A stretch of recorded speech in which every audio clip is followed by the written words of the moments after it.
नमस्कार जय जगन्नाथ मु चिन्मयी आपण मानक स्वागत करुच्ची Chinmayi the great Odisha kitchen को केमती अच्छा समस्ते आशा कर समस्ते भलरे थे खुशी थे मु तो बहुत भलरे अच्छी। तो आज बहुत दिन डिफरेंस पर मुझे गोटे बढ़िया आइटम नहीं कि आसी तो आमर यहाँ जो दुती वाहन अवसर घांटिया प्रस्तुत हुए। तो चलन देखा कौन कौन सामग्री आम यूज कर तो चलतु ये देखु मु बहुत सारा परिबा नहीं सारू नहीं खमाणु नहीं आउ टमाटर नहीं तो देखुंत कखारू बंधाकोबी आलू पटल लाउ इटा लाउटा मुझे एमती साइज रे काटी आउ ये छुई नाड़ी नहीं सजना छुई नाड़ी गाजर बोईतालु फुलकोबी कैप्सिकम पोई नाड़ी बैगण आउ बीन्स।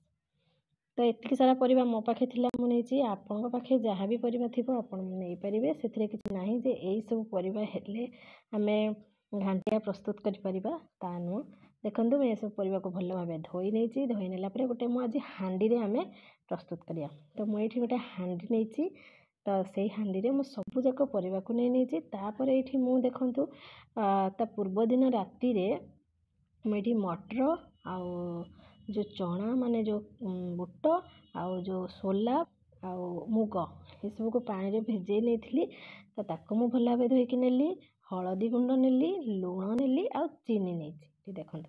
तो आपण जो जेतिकी परिबा नहीं से परिबा क्वांटिटी अनुसार आपण लुण हलदी चीनी आपण से सब नेबे। देखो मुझे भल भाव ताको हलई नेली जेहेतु आम हांडी करवा ना पूरा ऑथेंटिक डिशटा आउ ये बिलाती को गोटा गोटा जस्ट तार मुंडी को टिके दाग दे देइथिली तो ताको मुदे ढांकी देले गैस ऑन करी एठी मु टिके गैसटा लो फ्लेम रे रखिबी। ओठी मु ओउ आउ छुई नाडी को पकेना एटा लास्ट रे पकेबा।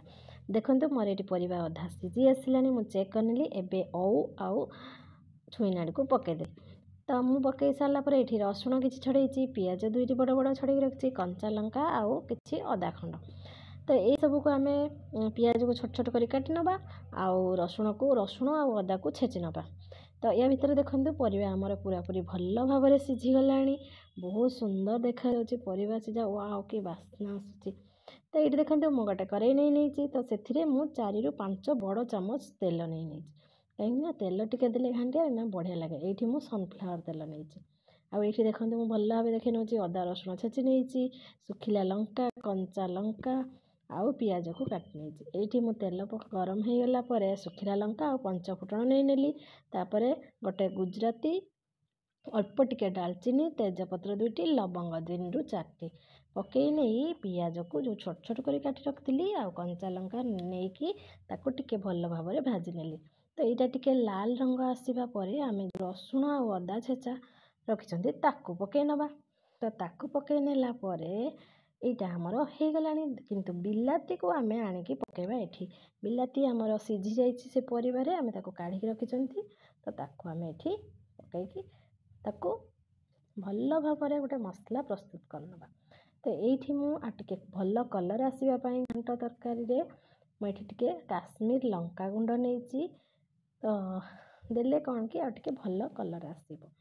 तो आम एठी काश्मीर लंका गुंड गोटे चामच नहीं जिबा तो तापर आम ताको भल भाव कषि नबा तापर टिके नाको पानी दे देबा आउ टिके मसला पई जस्ट लुण हल्दी टिके टिके पके देले कहिना आम बिलाती पियाज पकईचंती तो आपण देखिकी जदि अधिका पकई थिबे ना सिझेला बेले आपण आउ नेबे।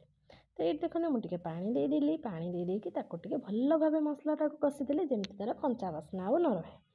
तो या पर आम कौन करिबा जो सिझेकी रखिछंती परिबा को ताको आम पकई नबा। मु किंतु एठी तार जो छुई नाड़ी गुड़ा को अलग काढ़ी रखी टिके कहीं एकाथरे ढाली देले सेटाक घांटी जीव नाड़ीटा हमर फिटी जीव। तो देखंतु मु एठी भल भाव में परिबा जाक को मिसई नउछि गळै नउछि। तो ये आम जदि भल भाव न गलैबा ना तो परिबाटा कोठी रही जाइथिबो कि लुण हल्दी कोठी रही जाइथिबो तो आपको आम बहुत भल भाव में गलई नबा। आउ देखंतु मु यार पानी जमा मारी माने पूरा मारिबेनी पानी आउ ये जो छुई नाड़ीटा मु काढ़ी रखी ताको परे पकई नेली आउ ये नड़िया को किछि छोट छोट पूरा सरू सरू करी काटिकी नहीं आउ किछि मु करिकी नहीं तो ये ताको भी ऐड कली आउ धनिया पत्र ଧନିଆ ପତ୍ରକୁ ବି ସେମିତି କାଟିକି ରଖିଛି। ତାକୁ ନେଇକି ଭଲ ଭାବେ ଗୋଳେଇ ନେବା ଆଉ ଟିକେ।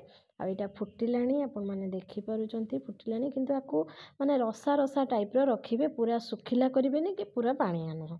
ତ ହେଲେ ଆମର ଘାଣ୍ଟିଆଟା ଟିକେ ଭଲ ଲାଗିବ। ତ ଦେଖନ୍ତୁ ମୁଁ ଏଇଠି ତାକୁ ପକେଇକି ସବୁ ଭଲ ଭାବେ ଗୋଳେଇ ନେଉଛି। ତ ଗୋଳେଇ ନେଇ ସାରିଲା ପରେ ଆମେ ଲାଷ୍ଟକୁ ଏଠି ଜିରା ଗୁଣ୍ଡ ପକେଇବା। ତ ଜିରା ଗୁଣ୍ଡ ପକେଇ ସାରିଲା ପରେ ଆମର ଘାଣ୍ଟିଆ ଶେଷ। ତ ଏବେ ଆମେ କ'ଣ କରିବା ନା ଗୋଟେ ବାଉଲକୁ ବା ପ୍ଲେଟ୍କୁ ବାଢ଼ି ଆରାମସେ ଆମେ ଖାଇପାରିବା। ଭାତ ସହିତ ଖାଆନ୍ତୁ କିମ୍ବା ରୁଟି ସହିତ ଖାଆନ୍ତୁ। ଆଉ ଏଇଟା ବହୁତ ହି ଅଥେଣ୍ଟିକ୍ ରେସିପି, ଆପଣମାନେ ନିଶ୍ଚୟ ଟ୍ରାଏ କରନ୍ତୁ। ମୁଁ ଭାବୁଛି ଆପଣମାନଙ୍କୁ ବହୁତ ଭଲ ଲାଗିବ। ତ ନିଶ୍ଚୟ ଟ୍ରାଏ କରନ୍ତୁ ଆଉ ମୋତେ କମେଣ୍ଟରେ କହିବେ କେମିତି ଲାଗିଲା। ଆଉ ଚ୍ୟାନେଲକୁ ଲାଇକ୍ ସବସ୍କ୍ରାଇବ୍ କରିବାକୁ ଜମାରୁ ଭୁଲିବେନି।